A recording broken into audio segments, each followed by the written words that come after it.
Danger danger danger. ఏమైంది? Red colour పడింది. ఎందుకు పడింది? పడితే ఏమవుతుంది? విబ్జార్లో రెడ్కి ఎందుకు ఇంత ఇంపార్టెన్స్ ఇవ్వాలి? హాయ్ అండి, నమస్తే పిల్లలు, బాగున్నారా? కొత్త విషయాల ద్వారా మరింత గొప్పవారు అవుతారని ఆశిస్తూ సిఎల్ పిల్లల లోకానికి స్వాగతం.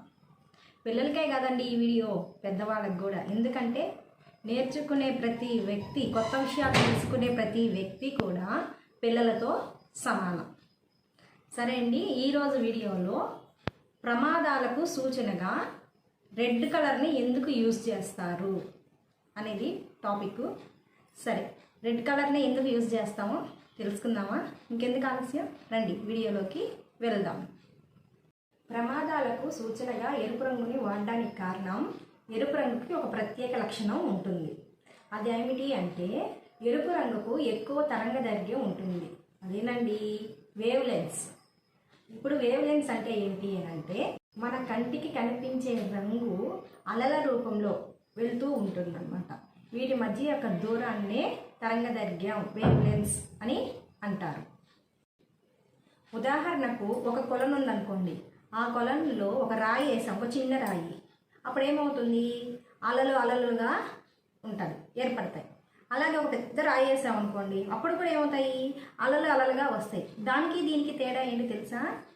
చిన్న రాయి వేస్తే చిన్ని చిన్ని అలలు వస్తాయి, పెద్ద రాయి వేస్తే పెద్ద పెద్ద అలలు వస్తాయి.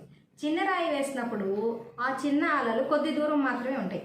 అదే పెద్ద రాయి వేసాం అనుకోండి, దాని మధ్య అలలు ఎక్కువ దూరాన్ని వ్యాపిస్తాయి అన్నమాట.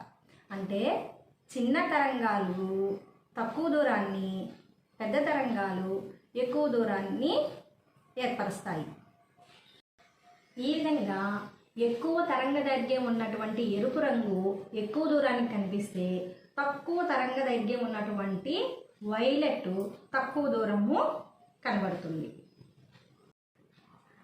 మన కంటికి కనిపించే లైట్ వేవ్స్ 400 నుంచి 700 మధ్య నానోమీటర్స్ ఉంటుంది. సరే, ఇప్పుడు మనము ఇంద్రధనుస్సు తీసుకున్నాం అనుకోండి, విబ్జిఆర్. ఫస్ట్ ఏమొస్తుంది? Violet, IndiGo, blue, yellow, orange, red, ఈ విధంగా విబ్జిఆర్ అని వస్తుంది కదండి. ఇప్పుడు వైలెట్కి వచ్చి 400 ఉంటుంది. ఆ విధంగా రెడ్ కలర్ వరకు 700 నానోమీటర్స్ ఉంటుంది. చూసారు కదండి. సో తక్కువ తరంగదైర్ఘ్యం ఉన్నటువంటి వైలెట్ వచ్చి తక్కువ దూరాన్ని కనిపిస్తే, ఎక్కువ తరంగదైర్ఘ్యం ఉన్నటువంటి రెడ్ కలరు ఎక్కువ దూరానికి కనిపిస్తుంది. ఈ విధంగా వేవ్స్ లెన్స్ ద్వారా మనము రెడ్ కలర్కి ఎక్కువ ప్రిఫరెన్స్ ఇస్తారు, ఎక్కువ దూరం కనిపిస్తుంది కాబట్టి. సో ప్రమాదాలకు సూచనగా మనం రెడ్ కలర్ని ఎందుకు ఉపయోగిస్తామంటే ఇందుకే. అర్థమైంది కదండి. ఈ వీడియో మీకు కానీ నచ్చినట్లయితే కింద ఉన్నటువంటి లైక్ చేయండి. అలాగే ఎవరికైనా షేర్ చేయాలనుకుంటే షేర్ చేయండి. ఇంకా ఎవరైనా సబ్స్క్రైబ్ చేయకపోతే సబ్స్క్రైబ్ చేసుకోండి. Thank you. ఈ విధంగా ప్రమాదాలకు సూచనగా రెడ్ కలర్ని మనము యూజ్ చేస్తాము. మరొక మంచి వీడియోతో మీ ముందుకు వస్తాను. అంతవరకు నమస్తే.